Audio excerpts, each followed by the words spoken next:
Rương lôi cạ trời chăm bịa pi này được nông luôn. Tì mùi pel miên lôi công bà hài. Tì pi pel ọt lôi công bà hơn.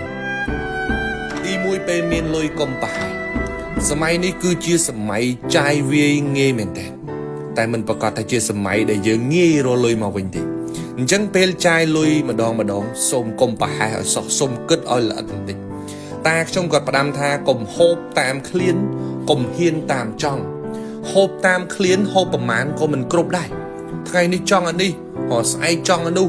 ចង់អានោះហើយចង់អានេះបន្តទៀតចង់จะអត់ចេះចប់ទេកុំហ៊ានតាមចង់ចាយតាមចង់ស្អីក៏ទិញដែរ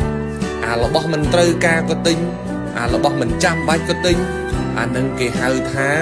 ចាយប្រហែសហើយសម័យនេះលុយពិបាករកមែនទេសល់លុយខ្លះនៅក្នុងខ្លួនក៏វាមិនធ្វើទុកអីដែរបើយើងមិនទាន់ធូរធារ